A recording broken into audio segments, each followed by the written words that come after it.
Buenas tardes. Hoy en día 16 nos hemos acercado a la Asociación de Médicos y Titulados Superiores de la Comunidad de Madrid para hablar con su secretaria general, Ángela Hernández Puente.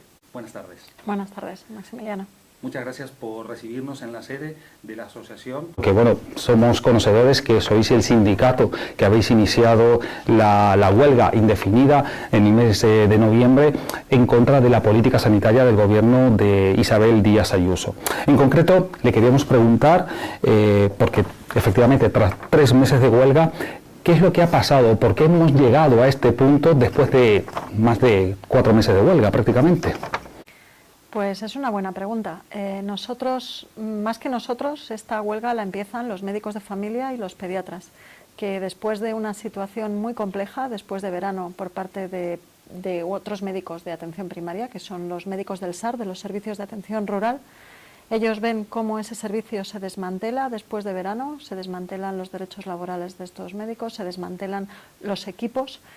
Y bueno, eso arrastrado a toda una serie de, digamos, de incumplimientos por parte de la Administración y a incumplimientos incluso con inspección de trabajo, conforme a que se estaba hablando de limitar el número de pacientes, porque recordemos que son pacientes que tienen una demanda infinita, que pueden empezar una consulta con 30, 35, 40 pacientes citados, pero que no saben con cuánto lo terminan, porque todo paciente que acuda como una cita no demorable tiene que ser atendido. Estamos hablando de médicos de familia y de pediatras que pueden estar viendo 50, 60, 65 pacientes al día. Y eso, unido a lo que sucedió con las urgencias extrahospitalarias, supuso una especie de sublevación médica, de despertar médico, como me gusta a mí llamarlo, por Dune, de Frank Herbert. Y ese despertar pues es el que nosotros hemos tenido el honor de poder canalizar como sindicato médico mayoritario. Y lo que no esperábamos ni ellos ni nosotros es que se prolongase. Bueno, primero llegar a él, porque llegar a él ya es un fracaso. Cuando se anuncia una huelga es porque han fracasado todos los intentos de diálogos y de acercamiento anteriores.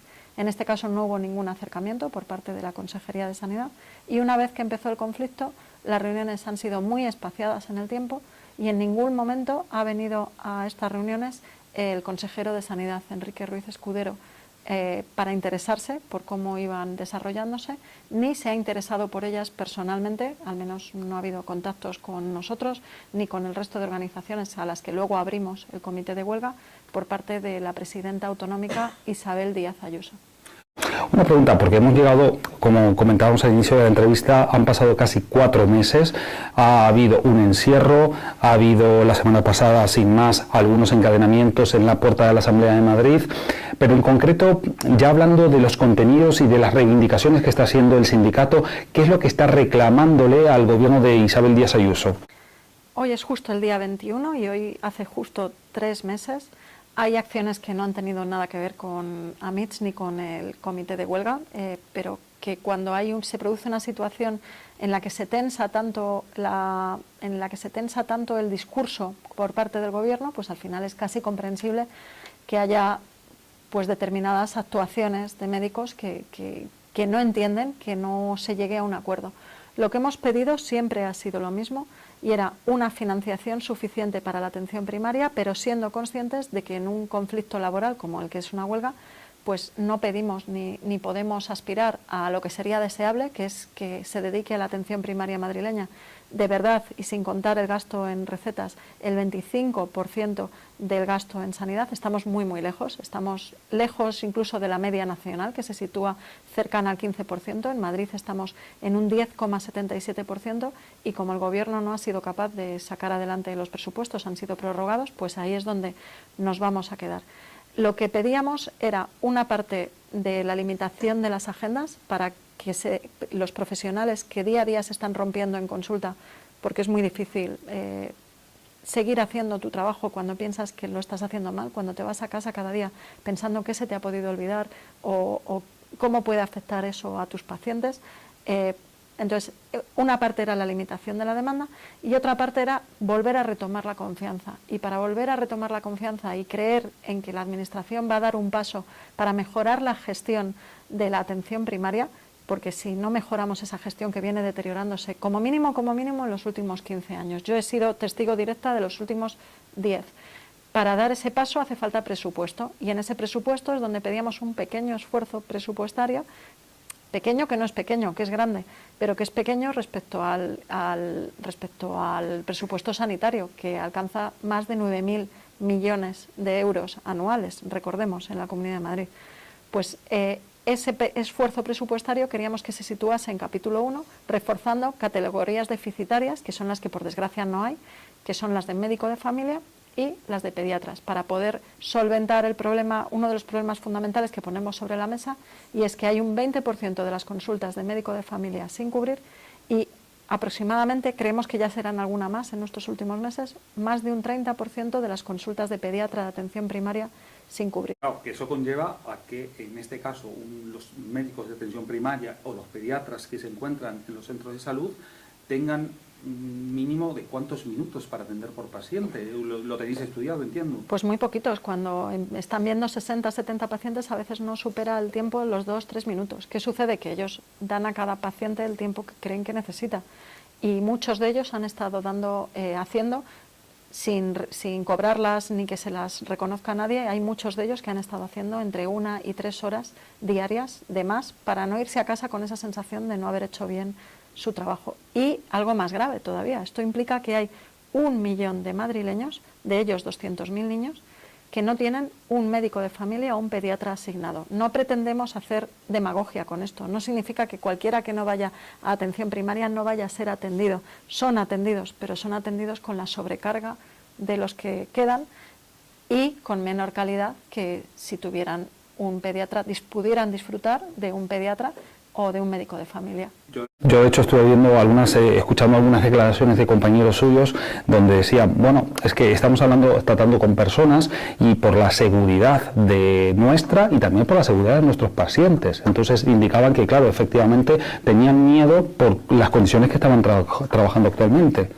Fundamentalmente, a ver, no es por ser elitistas pero nuestro trabajo es muy complicado. Es una profesión en la que tienes que manejar mucha incertidumbre y en la que equivocarte pues puede suponer no diagnosticar a tiempo una enfermedad grave o dar un fármaco que no sea el correcto. En fin, hay que asegurar unas buenas condiciones de ejercicio, y esas, en una ley presupuestaria de la Comunidad de Madrid, están fijadas en 30 pacientes por médico de familia, no son pocos, cada día, y 20 en el caso de los pediatras. Con inspección de trabajo y a través de prevención de riesgos laborales, y después de unas sentencias del Tribunal Superior de Justicia, que fue avalada en parte por el Tribunal Supremo, se había llegado al 31 para médicos de familia y 21 para pediatras. Bueno, ese es un punto en el que en la huelga, digamos que como ya están forzados por la judicatura y por inspección de trabajo a llegar a ello, pues es donde se había llegado al famoso 30 más 4 urgencias y al 20 más 4 urgencias de niños. Lo que no queda nada claro, y queremos ver cómo se desarrolla, es qué se va a hacer con ese exceso de pacientes que se generen a partir del número 34 y del niño número 24. Una pregunta que por lo menos a mí me asalta es, estamos hablando de una huelga que no es una huelga al uso, estamos hablando de una huelga que afecta a la salud de personas, tanto de niños como de adultos. ¿Estamos hablando que la sociedad madrileña, los madrileños, son conscientes del alcance de vuestra reivindicación, de vuestra huelga? Porque también es verdad que esto está afectando también los bolsillos. Estamos hablando de que una huelga significa pérdida de poder adquisitivo, pérdida de ingresos para los trabajadores que se han adherido a la huelga. ¿Son conscientes del esfuerzo los madrileños que estáis haciendo vosotros desde hace casi 4 meses? Pues yo diría que cada vez más, sobre todo los que utilizan atención primaria. Los que no la utilizan, los funcionarios que utilizan MUFACE, la justicia, los funcionarios de justicia que utilizan, siempre me lío con el nombre, pero vamos, que utilizan el otro sistema, EISFAS, que es, digamos que es el ejército, pues probablemente no sean tan conscientes, pero realmente aquí se produce un poquito lo que en atención primaria se llama la ley de cuidados inversos, y es que quien más necesita la atención primaria es la gente con menos recursos, bien para pagarse un seguro privado o bien que actúan por mutuas. Pero realmente nos sentimos muy arropados por la población. Ha habido no son nuestras, no las hemos convocado, ojalá tuviéramos ese poder convocatoria, hay que ser humildes en ese sentido, pero tanto el 13 de noviembre, con la manifestación de los vecinos, como el pasado 12 de febrero, nos sentimos realmente muy arropados por la población y ellos saben que ese perjuicio que pueden tener por una huelga, por este tiempo de huelga, en realidad los médicos de familia y los pediatras lo están haciendo para asegurar una calidad de atención y una continuidad en el tiempo de la atención primaria que realmente creemos que merece la pena. Hemos escuchado también en los medios de comunicación en muchas ocasiones que el sistema sanitario en general a nivel nacional estaba ya tocado, entre comillas, antes de la pandemia, y con la pandemia verdaderamente quedó bastante herido. Es verdad que se han convocado otras movilizaciones en otras comunidades autónomas, pero también, así como se han convocado, se han desconvocado, como es el último caso de Navarra. ¿Por qué cree que en Madrid es una excepción a la regla y el consejero, como usted bien decía al inicio de la entrevista, Ruiz Escudero, se niega a sentarse a negociar o al menos a hablar, mínimamente a hablar con vosotros? Bueno, esto lo tienen que responder ellos. Nuestra impresión es que no ha habido una voluntad de llegar a un acuerdo en ningún momento.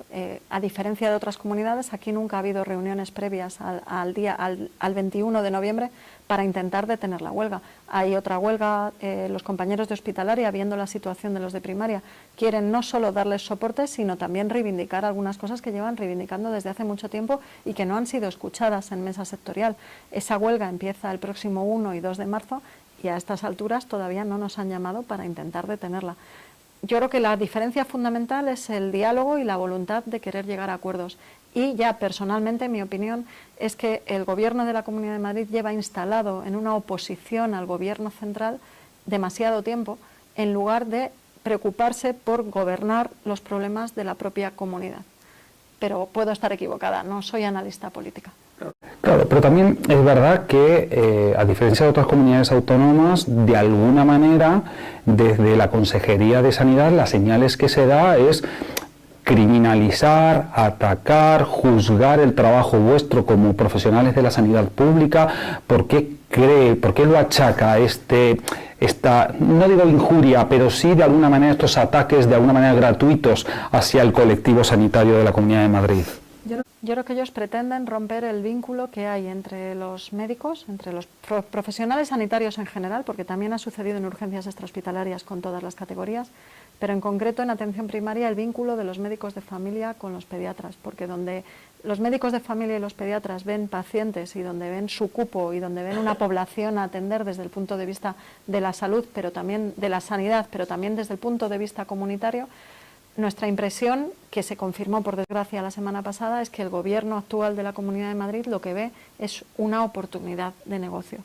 Y bueno, esto se ha confirmado, por desgracia, con los audios de una reunión de afiliados de Enrique Ruiz Escudero, en los que cuando estaba en un ambiente distendido y con sus afiliados los afiliados de su partido, dejó muy claro que su modelo de atención primaria es un modelo. Dijo algo que es inexacto, dijo parecido al inglés. En el inglés hay médicos, hay general practitioners, o sea que eso no tiene nada que ver, pero dijo específicamente algo que ya le habíamos oído a la hermana del consejero de Hacienda también, y dijo que él creía que la atención primaria tenía que ser un modelo puro de enfermería. Lejos de querer iniciar una confrontación con enfermería, en la que nosotros respetamos muchísimo la profesión de enfermería y ellos tienen sus competencias y nosotros las nuestras, nosotros creemos en equipos completos. No creemos que la atención primaria vaya a poder seguir manteniendo los estándares de calidad que ha tenido hasta ahora si se pretende prescindir de la figura del médico, y esto nos preocupa mucho, claro.